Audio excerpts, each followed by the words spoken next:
And we are rolling. So, good morning, people of YouTube. We're back again today after a bit of a hiatus for the channel. So, my wife and I bought a house, so we've been moving in and dealing with all the things that new homeowners deal with, including like gas leaks and stuff. But, we fixed all that, and now I have time to play Digimon again, and just in time for BT8. So, we've had a couple people have requests on the channel for a Jesmon list for BT8. I have two of them in front of me here today.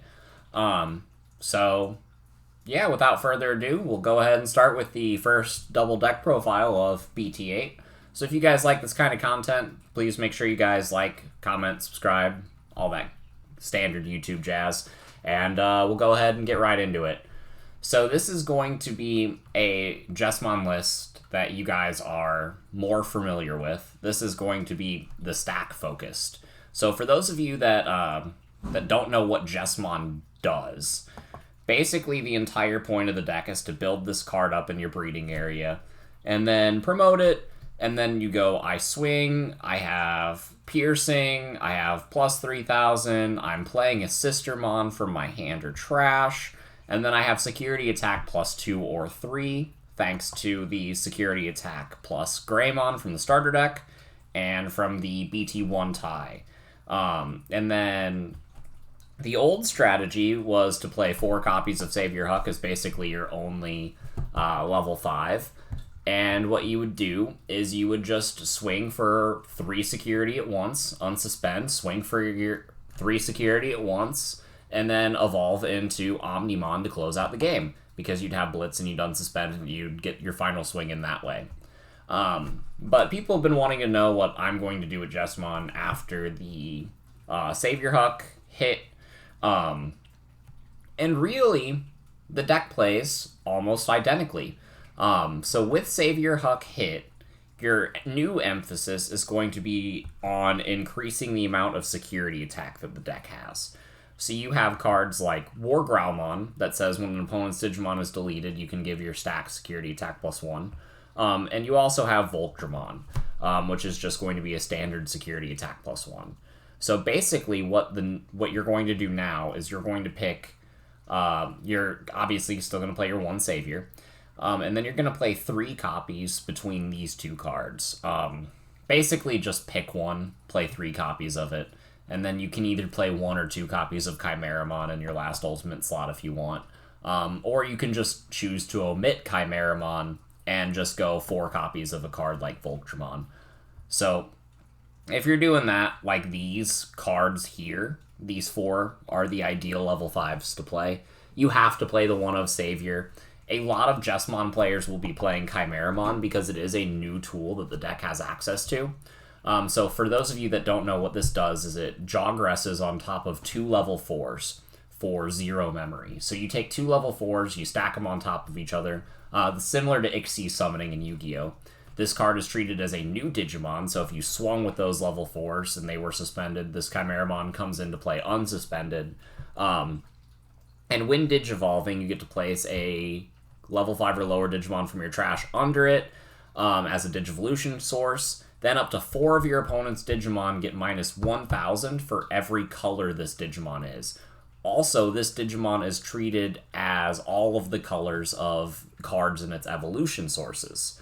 And then, while this Digimon has 4 or more colors, it gets plus 4,000. So you're never going to hit the 4 or more colors, but what this allows you to do is it allows you to, like, let's say I have a Greymon in my raising area, and I have a CL that was played off of something like Judgment of the Blade.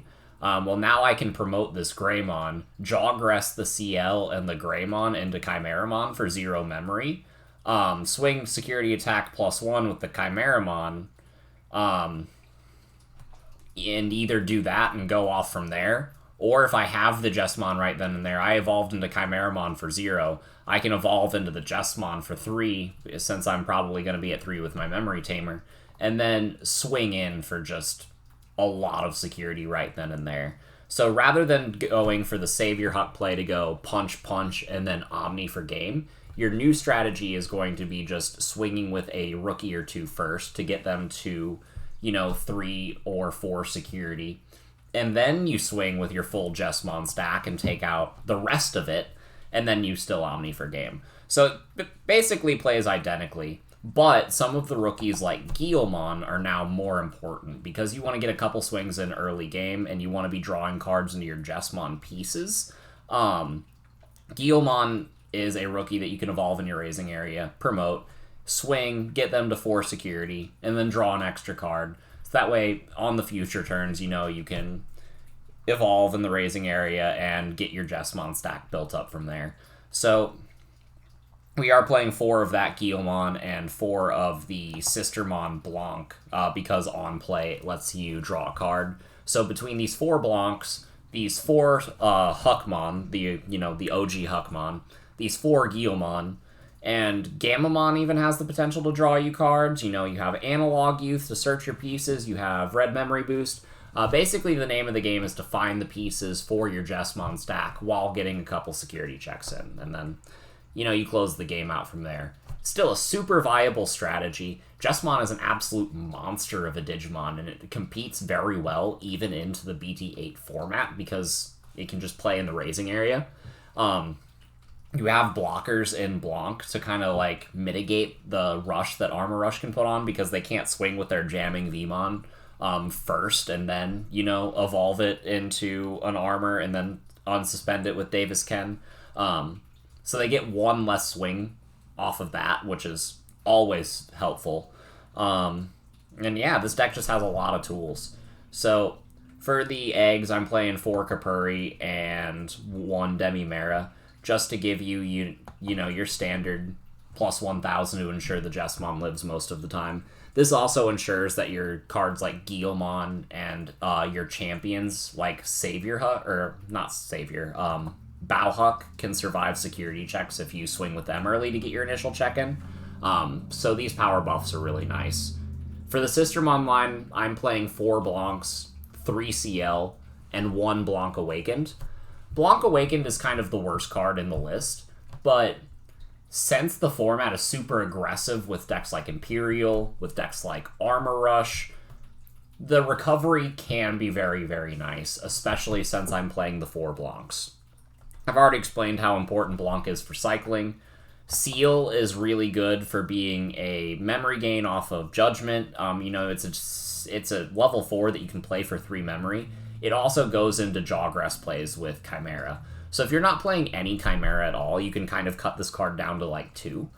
But I think that most Jesmon lists should play at least 1 Chimera, because if you evolve, Savior Huck, or if you get a Jesmon swing, you can just play CLs for free, and then Chimeramon is just a really, really good extender. Plus it helps blow up small rookies and stuff that your opponent builds up over the course of the game. So I do like this Sistermon lineup. I feel like 8 is very, very solid in a stack-based deck. We play 4 copies of the base Huckmon, the one that's really good. We play 2 copies of the Huckmon that lets you search for sisters as an inheritable. We're not playing a full 9 or 10 sisters, so I'm not maxing out on this card. And this isn't a card that you're swinging with early as often. You kind of want this in your stack whenever you're swinging with your big Jesmon, so I felt like only 2 was fine. 4 Guillemon, because this card is so very important this format. We got 2 copies of the new Gammamon. This card is absolutely cracked. It says if your opponent has, or if this Digimon has 6,000 DP or more, when swinging, you can delete something that has 3,000 or less, and that's your inheritable. Its base effect is your turn. If you play a Tamer, you get to draw a card. So if you have this out and you're playing cards like Analog Youth, you're netting so much advantage off of those. But the reason this card is bonkers is actually not in this deck. It's in the other list that I'm about to show you, because this card combines with Hero really well. But this is a really good card for helping to control the board. You snipe early blockers, and it, helps you draw extra cards. It's a good card. Plus, if you have this, and you're playing War Growl as your designated level 5, and they have a rookie in play, you can pop the rookie and then trigger War Growl's security attack up effect since a Digimon was deleted. So that is really nice. I'm playing a single copy of a 2-cost vanilla rookie. Gazimon is the new one that we get in BT8. With Gazimon, I think we're going to have like 4 2-cost vanilla rookies just in red alone. So that's kind of nice. So just pick your flavor of vanilla rookie right then and there. For the champions, I got 4 I always do this. 4 Bauhucks and 4 Greymons, because these are your premier inheritable effects. Bauhuck, you can actually swing at security because it has 6,000 DP and sometimes it's buffed by CL. But Greymon is the one that you usually want in your breeding area. If you see Greymon, you basically, if you evolve it in the raising area, you keep it there until you find another level 5, until you find a level 5 that you're going into Jesmon with, because the Greymon is super important for your overall win condition. I have 1 copy of Aguni because Agnes for Game comes up. I got, for the level 5s, I just kind of have a spread to show you the options that you have available. But if this were my list for the stack deck, I would be playing it this way. I would be playing 1 Savior, 1 War Growl, 2 Voltramon, and 1 Chimeramon. This is kind of the ratio that I want to test for my stack-based Jesmon list going into the format. Voltramon is just super generic. It's really, really easy to put in your raising area on top of a Greymon and then go into your Jesmon and just win the game from there. You don't need the Savior double swing if you have just a lot of security attacks. So that's kind of the premise behind Voltramon and War Growlmon. The thing is Voltramon is just not conditional on your opponent having a small body on the board, or you not having like a Judgment of the Blade or something, because War Growl is really good if you can pierce over something, but if they don't have something suspended, you're going to need Judgment of the Blade for that. So then, moving right along, we got, the boss monster for Jesmon. We don't need another one. Jesmon is good enough on his own, and we play enough draw and search. The Omnimon is here to close out the game, because Jesmon will not close it out on its own anymore. And most of the time, even though it could, it usually didn't back in the day. Even when you were playing for Savior Huck, you couldn't do it with just a Jesmon by itself. You need at least one other body in play or an Omni. So, because the sisters that you play, we still don't have a way to give these fast attack yet, or haste, or rush, whatever it's called in this game. And then moving right along, we got the 2 copies of Judgment of the Blade. This was a 3 of in past formats. I feel like it's a little bit less important now because bodies aren't like staying, and in Armor Rush, swinging over the bodies, if they just armor purge, then you don't get to pierce because you didn't delete the Digimon. So I don't think Judgment of the Blade is as good as it was, and this card might be cut from the list overall, but I still want to test it because it is a good card, so we're going to see how it does coming up into the new format. And then closing out the list, we got the 3 tie to set ourselves to 3 memory, also give our Jesmon security attack up. We got 2 analog youth to find our combo pieces, and also to get Sistermon in the trash, since we can play them from the trash off of Jesmon's effect. And then we got 2 copies of Red Memory Boost. This card, lets us make our plays to begin with by providing us extra memory at key moments, and it's also a really, really good searching card. So that's it for the stack-based deck. It's pretty standard, looks almost the same. Jesmon kind of had trouble in the BT7 format because it's specifically bad into Blue Hybrid. If you hit a Tommy in security, your day is just kind of ruined. But with Blue Hybrid kind of falling off coming into the upcoming format, this deck might actually have its chance to shine again. But this list coming up is the one that I am the most excited for. This is Jes-beat. So I was going on and saying that Jesmon, can't close off stacks by itself anymore. It needs a couple hits early on to take that damage. And so this deck is focused on just hammering down your opponent's security, and then at some point you drop a Jesmon and you just win. So we're going to kind of go into the card choices and what makes this possible. The main thing that makes this possible is the addition of Hero, which is what people are saying is the new best Tamer in the game, and I kind of agree with them.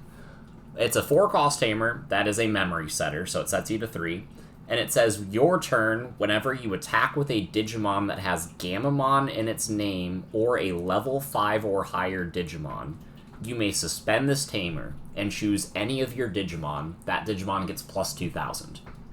So it doesn't even have to be the Gamamon. You can literally promote this Gamamon and then just chump rush it into security, have it die, but then still tap the hero and give like plus 2,000 to a Dark Tyranno and then swing with that.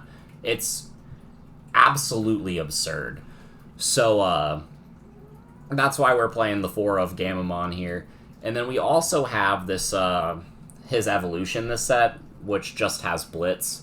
It's not really anything to write home about by itself, but there are a lot of times that you can just, have a rookie out or something. You've played your Huck for 3, it served its value, and you kind of want to keep it in place so that it does some things, and then you activate another card. On your following turn, if you're building up in the breeding area, a good way to end your turn would just be to evolve the Huck into a Battle Gamamon and just swing at security. Also, if you just have a rookie in play and your opponent has you set it, let's say, you're set to your 3 memory and you spent 2 of it and you're at 1, and because you have the hero in play, let's say they have like a Pyildramon or something. You can evolve your rookie into Battle Gamamon, swing Battle into the Pyildramon, tap hero, you go up 2,000 and you suicide with the Pyildramon, and chances are you're drawing a card off of your Digitama. So that doesn't sound bad at all, to tell you the truth. If you have 2 heroes in play, you swing over it. And it's just kind of absurd. So this is the list that I'm the most excited about. Like I said, it's just designed to hammer away, so we'll go ahead and get into the card choices here. Gurimon is your new egg of choice. It says if you're 6,000 or more when you swing, you get plus 1,000, or I'm sorry, if you're 6,000 or more when you swing, you get to draw a card, which is consistent draw power in red, which is very, very cool because red did not have this before. Capurimon rounds out our 5th egg. Tell you the truth, I don't think we need it, but we are promoting a lot, so if we are playing another egg, this is the one that I'm going to choose. I'm playing just the 7 Sistermon because the Jesmon win condition isn't as important, but the Rookie Rush aspect of the deck is. So Sistermon still draws you a card, so that's still really good. CL powers up your Huckmon, and it's also a 3-cost to hard play, level 4. So it's really, really good with the Chimeramon plays, as we were going over. 4 Huck, because it's mandatory. We aren't playing any of the Huck that searches Sistermon out as an inheritable skill, because that is not necessary in a build like this. Instead, we are playing, the 4 Hyomon because it's super important, and the 4 copies of Gamamon so that we are triggering Hero as often as possible. Plus, this alt-art is freaking adorable. Thank you, Bandai, for giving us this card. And then the last rookie that we're playing in the list is 2 copies of Toy Agumon, because we need a 2-cost 3-drop rookie, or I'm sorry, a 2-cost to hard play vanilla rookie with 3k power. It's good in any Rookie Rush-based deck, and this deck kind of defaults to that some of the time. We have 4 copies of Dark Tyranno because it's the best level 4 in the deck. It is a 1-cost to evolve, and it will always trigger Gurimon whenever you're swinging at security to draw your extra card, which is super, super nice. We only have 3 copies of Bow in this deck, because I wanted to make room for some of the other ones. Bow's still super important, it's still searchable, so 3 is a good number. I'm playing 3 Battle Gamamon so that I can swing over level 5s with Hero. This card is kind of good in playtesting. I really like it. It lets you swing a little bit earlier than you could normally sometimes, just by Like, if you would just not feel safe swinging with a rookie until it was evolved anyway, you could end your turn by evolving into this and swinging, and then unsuspending on your following turn and getting another swing in. So you put them one security lower in the security race, which is really, really nice. We got 2 copies of Agnes, because the hybrid for game is a lot better in this list. Plus, evolving your Tamer into a hybrid, swinging with the hybrid, and then jawgressing said hybrid that you just swung with into Chimera and getting another swing is kind of broken. And this deck is a rush-oriented deck, so the hybrid chip is very essential. Now going on to the level 5s, we got the 1 Savior, right, and we got the 2 Chimera. I'm considering going up to 3 Chimera in this list because it's super important. But the last level 5 in this list that I'm testing is actually Azuramon. So I was going over how cool Blitz was with the Battle Gamamon, and Azuramon is a Blitz Digimon that is level 5. So something that's really cool is hero triggers on level 5 or higher. So you can actually evolve into Azuramon to end your turn, and then swing, and then tap hero and make this card like 10,000, which is nutty. It gets really, really big. And if you have double hero in play, you know, you're swinging over things. If you have any power boost anywhere, like let's say you have the Kapurimon, or I guess that's really the only form of power buff that you can give to the Azuramon in the deck. But you can make this card hit 10, 12. You'll rarely hit 14, but Azuramon is a lot of fun, and it provides extra swings, you know, whenever you're digivolving. You know, the step swing is really, really nice in red. So those are the level 5s that I'm testing. If Azuramon doesn't pull his weight, I'll probably go to Lava Margaritamon, because it's just a 2 cost to digivolve into. And it's still 8,000 power, so you can still swing really big with hero, but you can also do it cheaply so that you can get your Jesmon stack off. But Azuramon seems really, really cool, so I do want to test that out. We have, you know, your 4 Jess, because if you see it, you win. 1 Omni, because Omni for game isn't as important in this list as it is in the stack list, because you will oftentimes have extra bodies in play to close the game out with. So that's just the way it is, but we are still going to play the 1, because if we see it, we see it. But most of the time you will probably end up bottom decking this card off of cards like Huckmon, so it is what it is. Again, I'm playing 2 Judgment of the Blade just to test it.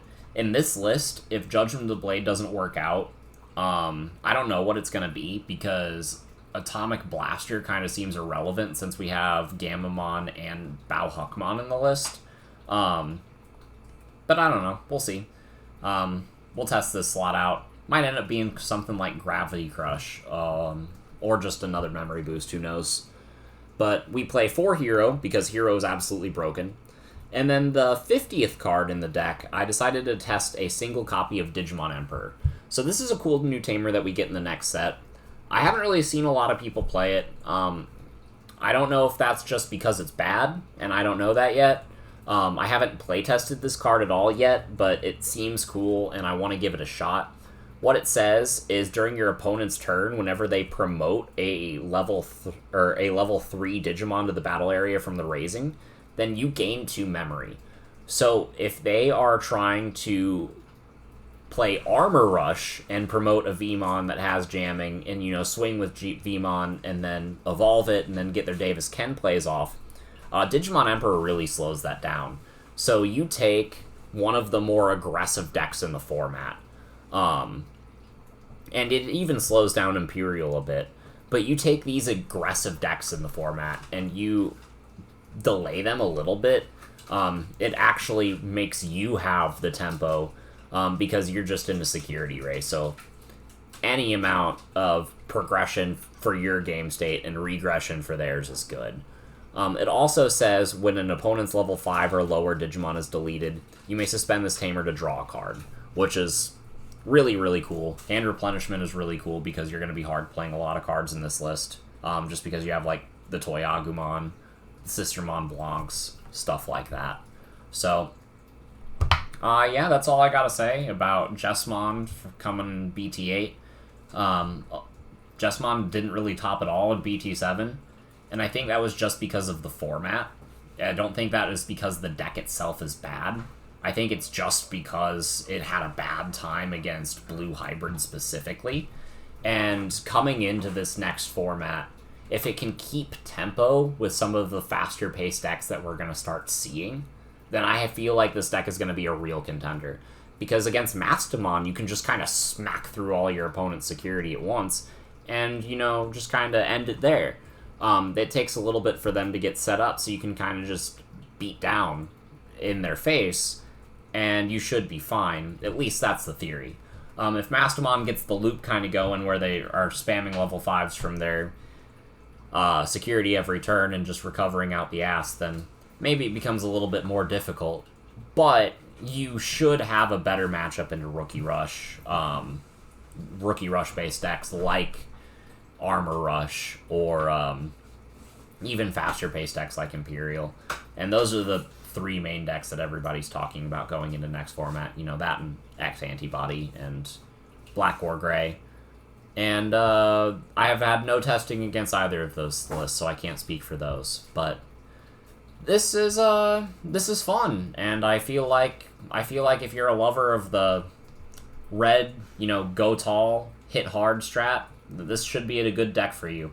So, again, make sure you guys like, comment, subscribe, and we will see you guys in the next video. Bye, everyone.